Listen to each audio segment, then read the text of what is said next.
Assalamualaikum warahmatullahi wabarakatuh. Kami dari kelompok 1 yang merontakan, saya sendiri Effendi Nur Slamet dan teman bisa saya Ibu Susana Eka Dewi akan mempresentasikan manajemen dan kepemimpinan pendidikan dasar yang diampu oleh dosen pembimbing Dr. Maisaro. Topik kita hari ini apa, Pak? Topik kita kali ini yaitu manajemen kurikulum, pembelajaran, dan peserta didik. Baiklah, materi yang kita bahas kali ini yaitu yang pertama, manajemen kurikulum, yang kedua, manajemen pembelajaran, dan yang ketiga, manajemen peserta didik. Kita bahas dulu tentang manajemen kurikulum. Yang pertama, kita bahas dulu tentang filosofi kurikulum sekolah. Apa itu filosofi kurikulum sekolah? Dalam masyarakat pendidikan, bukanlah tugas spesialis yang dipercayakan kepada guru, tetapi masalah orang dewasa yang mengajar anak-anak untuk melakukan tugas-tugas kehidupan sehari-hari.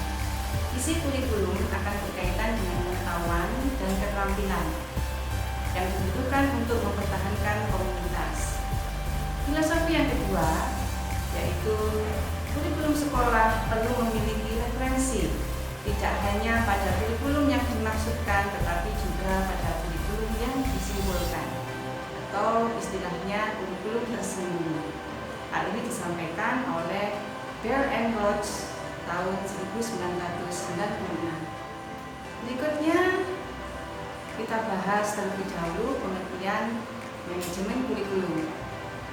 Saya turunkan dulu dari pengertian manajemen adalah aktivitas yang diarahkan dalam pemanfaatan sumber daya organisasi untuk mencapai tujuan organisasi yang disampaikan oleh Bush tahun 2003.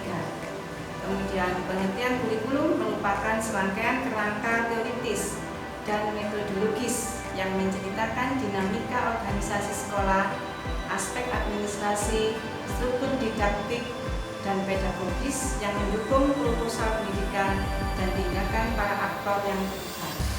Menurut Pilado and Galich tahun 2016. Akhirnya, kesimpulannya, manajemen kurikulum adalah kegiatan pemanfaatan sumber daya organisasi yang didasarkan pada serangkaian kerangka teoritis dan metodologis tentang dinamika sekolah, aspek administrasi, struktur didaktik dan pedagogis yang mendukung pendidikan dan tindakan para pelaku yang terlibat dalam mencapai tujuan sekolah. Berikutnya kita bahas peran pelaku kurikulum. Siapa saja pelaku kurikulum? Yang pertama, kepala sekolah, kemudian wakil kepala sekolah atau koordinator atau guru senior, kemudian guru, dan yang terakhir stakeholder. Kita bahas satu persatu peran dari pelaku kurikulum tersebut. Peran kepala sekolah di sini yang pertama sebagai manajer kurikulum secara keseluruhan. Kemudian yang kedua, kepala sekolah sebagai perencana kurikulum. Yang ketiga, kepala sekolah sebagai pengambil keputusan kurikulum. Kemudian yang keempat, kepala sekolah sebagai delegator kurikulum. Yang kelima, kepala sekolah sebagai koordinator kurikulum. Yang keenam, kepala sekolah sebagai pemantau kurikulum.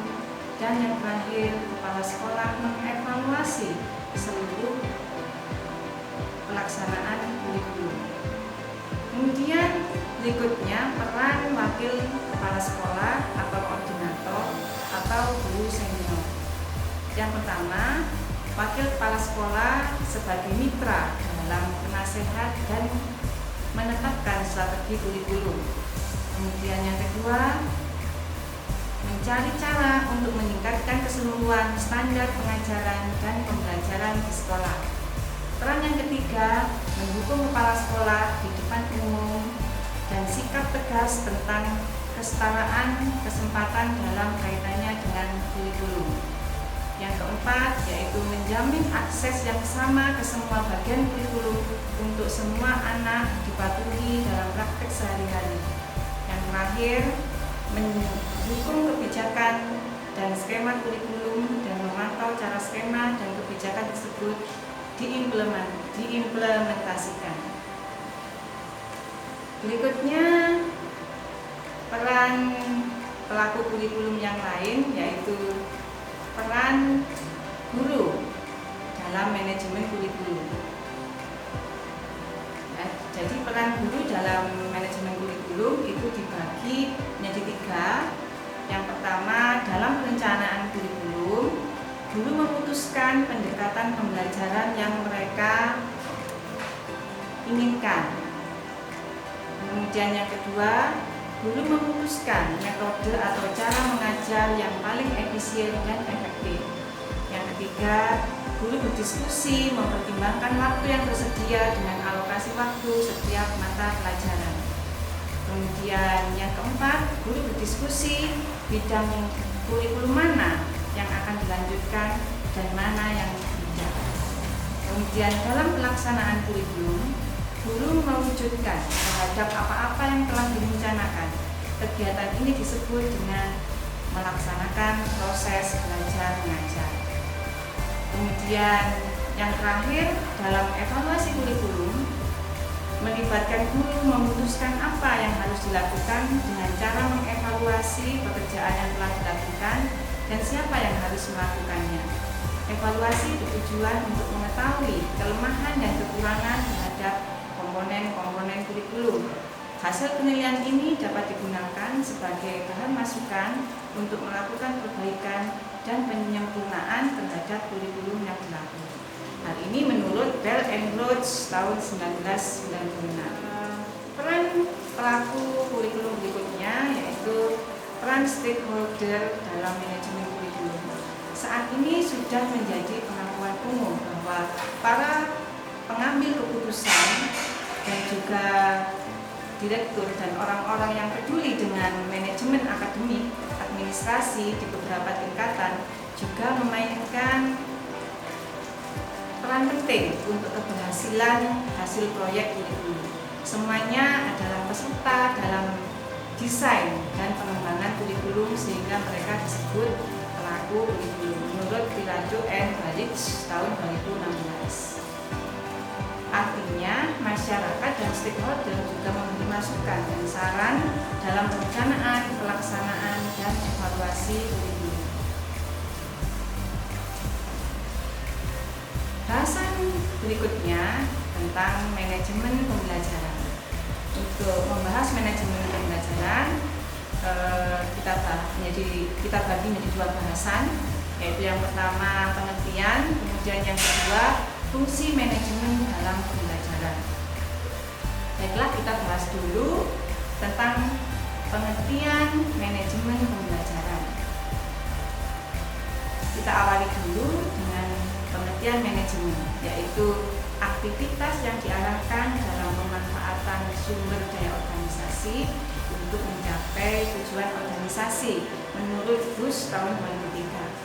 Kemudian pengertian pembelajaran yaitu proses membelajarkan pembelajar yang direncanakan, dilaksanakan, dan dievaluasi secara sistematis agar pembelajar dapat mencapai tujuan pembelajaran secara efektif dan efisien menurut Komalasari tahun 2013. Sehingga dapat saya simpulkan, pengertian manajemen pembelajaran adalah aktivitas yang diarahkan dalam proses membelajarkan pembelajar yang direncanakan, dilaksanakan, dan dievaluasi secara sistematis agar pembelajar dapat mencapai tujuan pembelajaran secara efektif dan efisien. Bahasan kita berikutnya yaitu fungsi manajemen dalam pembelajaran. Fungsi manajemen terdiri dari 4 fungsi. 4 fungsi manajemen terdiri dari perencanaan, pengorganisasian, pengarahan, dan pengendalian menurut Fayol tahun 1985. Sehingga dapat saya simpulkan fungsi manajemen pembelajaran itu ada 4. Yang pertama adalah perencanaan, yaitu membuat rencana pembelajaran, menetapkan tujuan pembelajaran, pendekatan, dan kedelegasian, yaitu melaksanakan dan mengorganisasikan pembelajaran sesuai dengan perencanaan yang ditetapkan. Yang ketiga, pengarahan, yaitu memberikan pengarahan dan pengalaman belajar sesuai dengan perencanaan untuk mencapai tujuan pembelajaran. Yang terakhir, pengendalian atau evaluasi, yaitu melakukan evaluasi untuk mengukur tingkat keberhasilan pelaksanaan pembelajaran dari tujuan yang sudah ditetapkan. Berikutnya, bahasan kita yang terakhir adalah tentang manajemen peserta didik.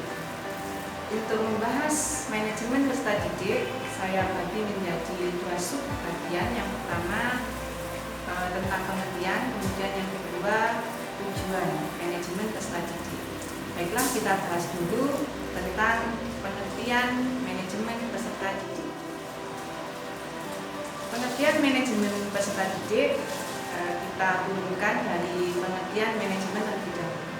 Pengertian manajemen yaitu aktivitas yang diarahkan dalam pemanfaatan sumber daya organisasi untuk mencapai tujuan organisasi menurut PUS tahun 2003. Kemudian pengertian peserta didik yaitu suatu komponen masukan dalam sistem pendidikan yang selanjutnya diproses dalam proses pendidikan sehingga menjadi manusia yang berkualitas sesuai dengan tujuan pendidikan nasional menurut Malik 2009. Sehingga saya simpulkan pengertian manajemen peserta didik adalah aktivitas siswa sebagai input pendidikan yang diarahkan dalam suatu proses pembelajaran sehingga menjadi manusia yang berkualitas sesuai tujuan pendidikan nasional. Kemudian sub yang kedua yaitu tujuan manajemen peserta didik. Yang pertama, menciptakan dan mempertahankan minat dan motivasi serta memenuhi kemampuan dan kebutuhan semua anak di setiap kelas.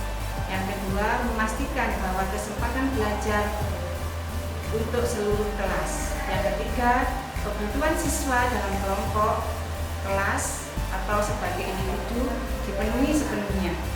Kemudian yang keempat, penyediaan kesempatan yang sama bagi setiap orang di sekolah untuk mengembangkan potensinya tanpa memandang jenis kelamin, ras, kelas sosial, atau disabilitas. Kemudian yang kelima, memberikan kesetaraan akses untuk semua kelompok siswa. Yang keenam, mengembangkan keterampilan di bidang-bidang seperti komunikasi, berhitung, belajar, pemecahan masalah, pendidikan, teknologi informasi, pendidikan lingkungan, agama, pendidikan kewarganegaraan, dan lain-lain. Kemudian yang terakhir, menjaga kontinuitas dan koherensi. Pengalaman pendidikan secara keseluruhan harus memiliki koherensi untuk setiap anak dan proses yang berkelanjutan. Demikian tadi materi presentasi dari kelompok kami tentang manajemen kurikulum, manajemen pembelajaran, dan manajemen peserta didik yang sudah disampaikan oleh teman kami Ibu Susana Eka Dewi. Untuk itu kami mohon masukan dari Ibu Dr. Maisaroh untuk memberikan masukan yang sudah kami presentasikan tadi. Dan untuk teman-teman yang mau menambahkan, silahkan nanti dalam forum diskusi kita diskusikan. Saya mewakili kelompok 1. Apabila ada kekurangan, saya mohon maaf yang sebesar-besarnya. Billahi taufiq wal hidayah, wa ridho wal inayah. Wassalamualaikum warahmatullahi wabarakatuh.